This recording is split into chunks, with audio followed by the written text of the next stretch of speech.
আসসালামু আলাইকুম প্রিয় দর্শক, আপনাদের মাঝে আবার নতুন একটা ভিডিও নিয়ে হাজির হলাম। তো আমাদের কাছে একটা ভিভো একটা Y20 একটা সেট এসেছে। তো আর কি কাস্টমারে অভিযোগ হচ্ছে যে ফোনটি উনি একটা মুভি দেখতেছিল, ওই রানিং অবস্থা সেটটি বন্ধ হয়ে গেছে। তো আমরা ফোনটি খুলে নিয়েছি। এখন ব্যাটারি অনেক সময় ব্যাটারিতে চার্জ না থাকলে এই সমস্যা হয়। তো আমরা দেখবো যে ব্যাটারি চার্জ আছে কি না।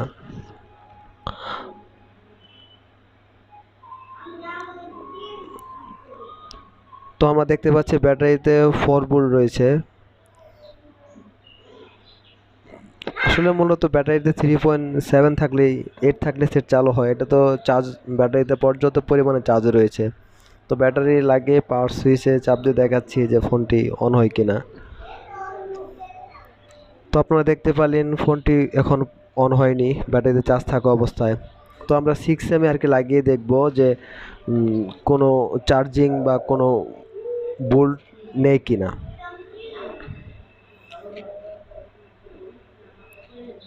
তো আপনারা এখানে দেখতে পাচ্ছেন এখানে 0.11 ভোল্ট, মানে সেটা ডেড অবস্থায় থাকলে যে ভোল্টেজ শো করে এটা তো ওই ভোল্টেজ শো করতেছে। আমরা এখন পাওয়ার সাপ্লাই লাগিয়ে দেখব যে পাওয়ার সাপ্লাইয়ের রিডিংটা কত আসে।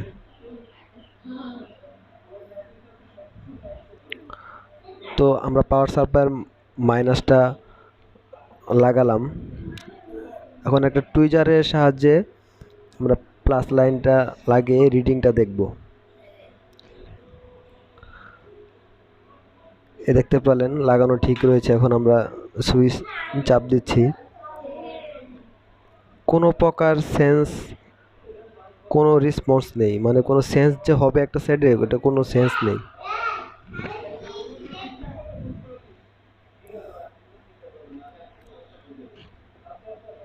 তো আমরা এখন যেহেতু সব প্রাথমিক যে চেকগুলো আছে ওগুলো সব করে ফেলছি, এখন আমরা ফোনটি পুরো ফোন থেকে মাদারবোর্ডটা আলাদা করে দেখব যে ফোনের কোন জায়গাতে সমস্যা। কোথাও যাবেন না, আমাদের সাথে থাকুন। আমাদের স্টেপ যদি কাজের স্টেপ বাই স্টেপ ফলো করতে পারেন, আপনিও আমাদের মতো এই ডেড ফোনগুলো রিপেয়ার করা শিখতে পারবেন।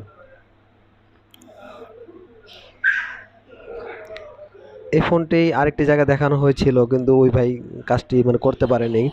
তো আমরা এখানে যে কোনো কাজের ক্ষেত্রে ফোনের ক্যামেরাগুলো আলাদা করে নিব, কারণ ক্যামেরার যে লেন্স থাকে ওগুলো অনেক সূক্ষ্ম থাকে। অনেক সময় হটগানে হিট লাগলে ক্যামেরা ডিস্টার্ব হয়ে যায় বা ক্যামেরা গোলা হয়ে যায়। তো আমরা মিটারটা নিয়ে নিলাম, নিয়ে দেখব যে কোন জায়গায় সমস্যা। আমরা মিটারটা বার্জার মোড়ে নিব। বার্জার মোড়ে নিয়ে দেখব সেটে আউটপুটে কোনো শর্ট রয়েছে কিনা, কারণ এই সমস্যাগুলো শর্ট থাকলেই হয়।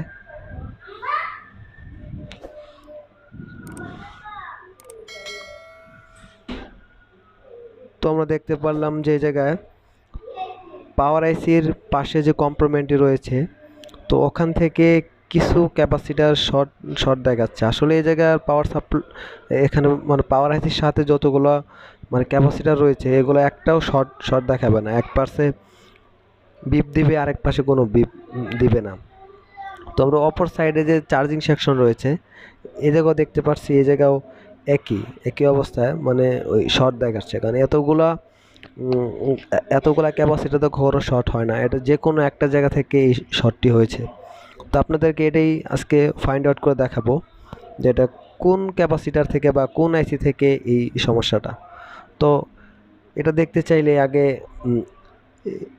আমরা এখানে রজনের ধোঁয়া দিয়ে নিব, কারণ যেই ক্যাপাসিটার বা যে আইসি সমস্যা থাকুক না কেন ওটা ওখানে ওখানে খুব সহজে আর কি বোঝা যায় যে কোন জায়গা থেকে শর্ট হয়েছে।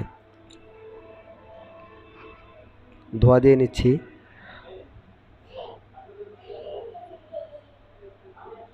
এভাবে মাদারবোর্ডের মোটামুটি আইসি সবখানে আপনি ধোঁয়া দিয়ে নিতে পারেন। অনেক সময় এই সমস্যা নেটওয়ার্ক আইসি বা অন্য আইসি থেকেও এই সমস্যা হয়। তো আমি আর কি ফাইন্ড আউট করেছি এই সমস্যাটা ভিভোর বেশিরভাগ এই সেটে মানে এই পাওয়ার আইসির এখানেই বেশি সমস্যাটা হয়। তো এর জন্য আমি পাওয়ার আইসিটাকেই ওখানেই ভালো মতো রজনে ধোয়া দিয়ে নিচ্ছি। এই সমস্যা অনেক সময় চার্জিং আইসি থেকে হয়, এর জন্য চার্জিং আইসিটা থেকেও ধোয়া দিচ্ছি। দেখেন, আর একটা জিনিস আপনারা অবশ্যই ফলো রাখবেন, সেটা হচ্ছে গিয়া বিপিএস লাইন থেকে মূলত এই শর্টটা নির্ণয় করা যায়। যদি বিপিএস লাইনে শর্ট থাকে তো এরকম ফোন অন হয় না। তো এই ফোনটাও পেয়েছি বিপিএস লাইন শর্ট। তো বিপিএস লাইন নিয়ে আমি অন্য সময় অন্য একটা ভিডিওতে বিস্তারিত কথা বলবো।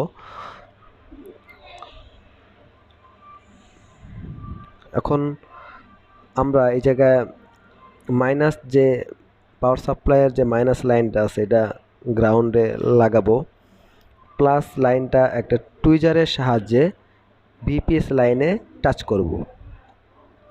এ দেখেন, প্লাস লাইনটা টুইজারে লাগিয়ে নিলাম।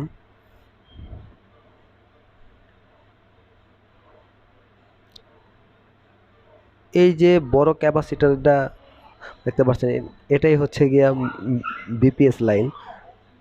হ্যাঁ, আলহামদুলিল্লাহ আমরা শর্টটি ধরে ফেলছি। দেখছেন ওই পাওয়ার আইসির ওখানে ছোট দুইটা মানে ক্যাপাসিটার আছে, ওখান থেকে একটা মানে ক্যাপাসিটার শর্ট হয়ে গেছে মেবি। তো আমরা এখন আরেকবার শিওর হয়ে নেওয়ার জন্য আরেকটু রজনের ধোয়া নিয়ে নিব। লাইনটা একটু ক্লিয়ার করে নিচ্ছি। একটু তাতাল দিয়ে দিয়ে নিলাম।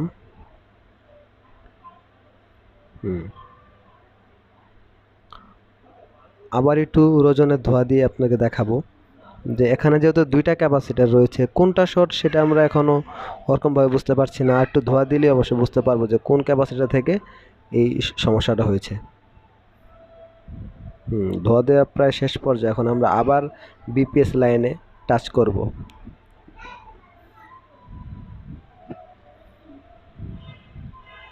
মাইনাস লাইনটা লাগিয়ে নিলাম।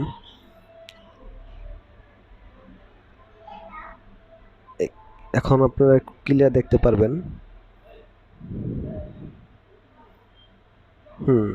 এই ক্যাপাসিটারের শর্ট, 2 নম্বর ক্যাপাসিটারটা শর্ট হয়ে গেছে।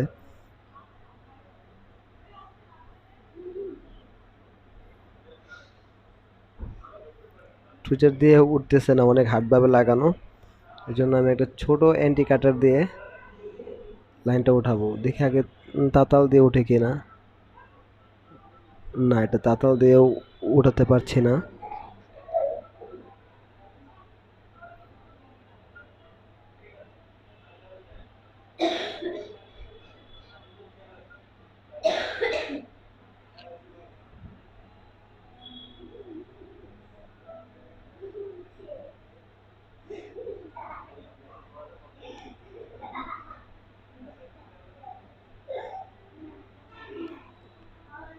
কাটারের ব্লেড দিয়ে এখন এই ক্যাপাসিটারটা উঠাবো।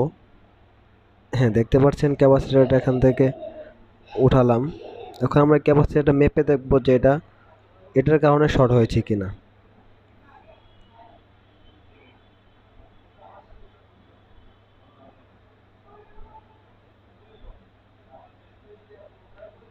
জি, আমরা এটা মেপে দেখলাম, এটাই শর্ট দেখাচ্ছে মূলত।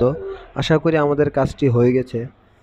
তো আমরা এখন ফোনটি চেক করব যে ফোন থেকে যে বিপিএস লাইনে শর্ট ছিল সেটা এখনও রয়েছে না শর্টটি আর কি চলে গেছে।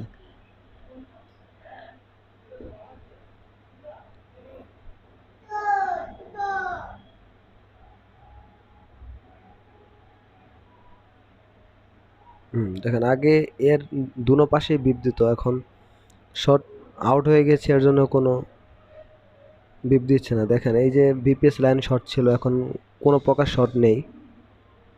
আশা করি এখন ফোনটি রান হবে। দেখেন বিপিএস লাইনে যে ভোল্টেজ আছে এটা এখন শো করছে। আগে এখানে কোনো ভোল্টেজ শো করতো না, এটা লাইনটা শর্ট হয়ে গেছিল ওই ছোট ক্যাপাসিটারের জন্য।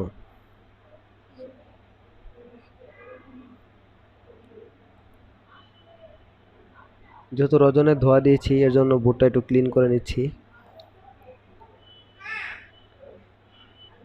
ওটা ক্লিন করে নিলাম। এখন ফোনে বোর্ডটা সেট করব, সেট করে দেখাবো যে আমাদের কাজটি হয়েছে কিনা।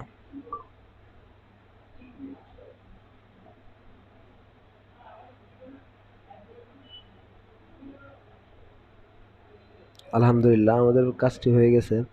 তো আপনাদেরকে দেখালাম যে কি করে ভিভো সেটের কোনো সেন্স বা কোনো রিডিং না আসলে কিভাবে কি কাজ করতে হয়। আশা করি কাজটি খুব সহজে আপনাদেরকে বোঝাতে পেরেছি। আমার চ্যানেলে আরও শিক্ষণীয় অনেক ভিডিও রয়েছে। যদি এই ভিডিওটি ভালো লেগে থাকে তো আমার নেক্সট ভিডিওগুলো যাকে দেখে আসবেন। আর যদি আমার চ্যানেলটা হেল্পফুল মনে হয় তাহলে চ্যানেলটা সাবস্ক্রাইব করে দিবেন, সাথে বেল বাটন আইকনটি বাজিয়ে দিবেন যাতে আমার অন্য কোনো নতুন ভিডিও আপনার মিস না হয়। আশা করছি সেই পর্যন্ত ভালো থাকবেন।